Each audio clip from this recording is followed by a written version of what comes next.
విక్రమ్ గారు ఇది ఒక మాట తీసుకుంటా please.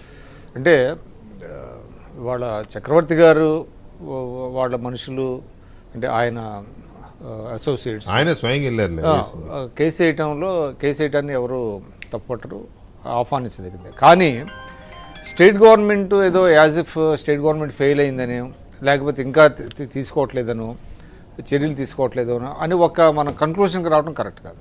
It is too early to come to that. నేను ఇక్కడ చిన్న ఇంటరప్షన్ చెప్పండి.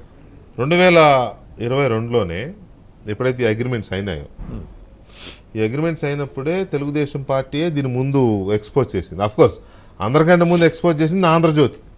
అవును, రైట్, గుర్తుంది కదా మీకు. ఆంధ్రజ్యోతి ఎక్స్పోజ్ చేసింది, at the same time TDP కూడా ఎక్స్పోజ్ చేసింది. పయ్యావుల కేశవ్ గారు కోర్టులో కేసు వేశారు, సెంట్రల్ రెగ్యులేటరీ కమిషన్ దగ్గరికి వెళ్ళి కంప్లైంట్ చేసి వచ్చాడు. ఈ ఒప్పందాలు ఇవి ప్రజలకు నష్టం చేకూర్చేవి, 25 ఏళ్ళకి ఎలా చేసుకుంటారు, రేట్లు ఎప్పుడు కూడా మారుతుంటాయి కదా అని కూడా చెప్పొచ్చారు. మరి ప్రతిపక్షంలో ఉన్నప్పుడు అంత ఫైట్ చేయగానే అసలు అమెరికా కేసు అని పక్కన పెట్టండి సార్, అధికారులు రాగానే ముందు వీటిని రివ్యూ చేయాలి కదా. అవును, అది రివ్యూ చేయకపోగా ఇప్పుడు అమెరికాలో ఇంత కేసు అయిన తర్వాత కూడా ఇంకా అంటే అంటే వేరే దురుద్దేశాలని కాదు కానీ వై డిలే అనే క్వశ్చన్ వస్తుంది. ఇప్పుడు ఆ రోజు ఉన్నటువంటి పరిస్థితుల్లో ఇందాక చెప్పారు, గుజరాత్ ₹1.99 వాళ్ళు చేస్తున్నప్పుడు ఇక్కడ ₹2.49 ₹2.49 గుజరాత్ చేసుకుందండి, చేసుకుంది. 249 జగన్ గారు చేసుకున్న దాంట్లో ఆ వేరియేషన్ మీద డెఫినెట్ గా 50 పైసా దాని మీద, దట్టు 25 yearsకి ఇది ఒప్పందం కుదుర్చుకునే దాని మీద ఆ రోజు అపోజిషన్లో ఉన్నటువంటి తెలుగుదేశం చేసింది.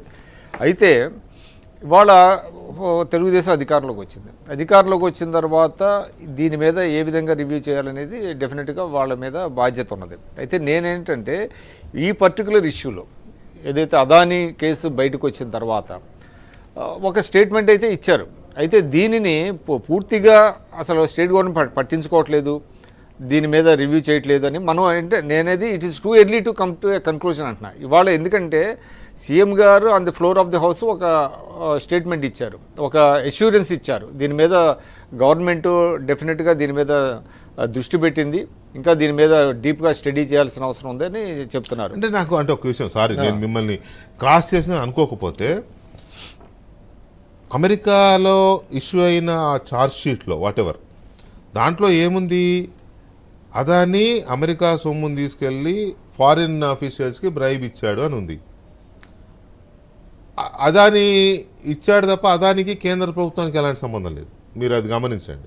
కానీ అదే ఛార్జ్ షీట్లో ఏపీ సీఎంకి ఇచ్చాడు, ఏపీ సీఎంతో మీటింగ్ అయిన తర్వాతనే ఒప్పందాలు అయినాయని చాలా క్లియర్గా ఉంది. అంటే అక్కడ ఎస్టాబ్లిష్ చేసింది వాళ్ళు. ఏపీ సీఎం దర్యాప్తు చేయకపోతే అది వేరే విషయం, కానీ ఏపీ సీఎం డబ్బులు తీసుకున్నాడు, ముడుపులు తీసుకున్నాడు అక్కడ వచ్చింది కదా.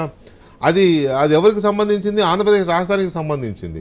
మీరు నాకు ఏమంటారంటే ప్రధానమంత్రి నోరిప్పలేదని మీరు అన్నారు, కానీ ప్రధానమంత్రికి డైరెక్ట్ సంబంధం లేదు అదానితో. అఫ్కోర్స్ దేశం ఇంట్రెస్ట్లో ఇప్పాలి, అది వేరే విషయం.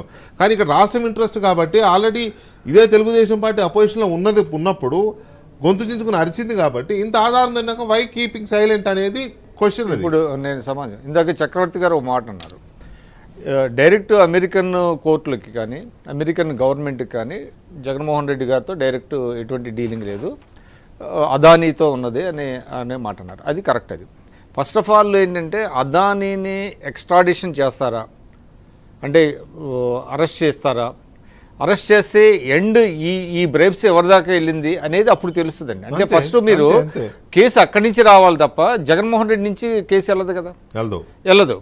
కాబట్టి ఫస్ట్ జరగాల్సింది ఏంటి, first he has to be tried. ఇది అదానీని క్వశ్చన్ చేయాలి, ఆయన్ని ఎక్స్ట్రాడిషన్ చేయాలి. చేస్తారా లేదా అసలు ఇప్పటి వరకు కూడా కేంద్ర ప్రభుత్వం దాని మీద స్పందించలేదు.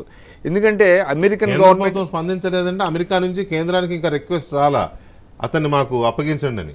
ఏదైనా ఒకటి వచ్చింది కదా, ఒక ఛార్జ్ షీటే వేశారని అంటే పెద్ద అతను #1 బిజినెస్ మ్యాన్ కదా, పైగా ఆయన చాలా దగ్గర. కాబట్టి కేంద్ర ప్రభుత్వం ఆయన పాత్ర ఉందా లేదా, అపోజిషన్ ఏంటి జేపీసీఎం అని కోరుతుంది. సో ఇంత దీని మీద ఫస్ట్ ఆఫ్ ఆల్ కేంద్ర ప్రభుత్వం స్పందన ఏంటో తెలియకుండానే అదానీని ట్రై చేయకుండానే మనం జగన్మోహన్ రెడ్డి గారి మీద రాష్ట్ర ప్రభుత్వం ఏ విధంగా చేస్తుందండి? ఫస్ట్ ఏంటంటే ఇదంతా ఎస్టాబ్లిష్ అవ్వాలి కదా. అంటే ఇక్కడ నేను అనేది ఏంటంటే సార్, వ్యాపారవేత్తలు మోదీ గారికి అదానీ దగ్గర, లేకపోతే మోదీ గారికి ఇంకొక ఆయన దగ్గర, లేకపోతే కాంగ్రెస్ వాళ్ళకి ఇంకొక ఆయన దగ్గర, ఇప్పుడు వాళ్ళు ప్రభుత్వాలు, వీళ్ళు వ్యాపారవేత్తలకి ప్రభుత్వాలకు ఉండే రిలేషన్ ఆ రకంగా లేకపోతే ఇండస్ట్రియల్ గ్రోత్ కానీ లేకపోతే ఎంప్లాయ్మెంట్ కానీ ఇవన్నీ ఉండవు. కార్పొరేట్ని ఎంకరేజ్ చేయకపోతే ఎంకరేజ్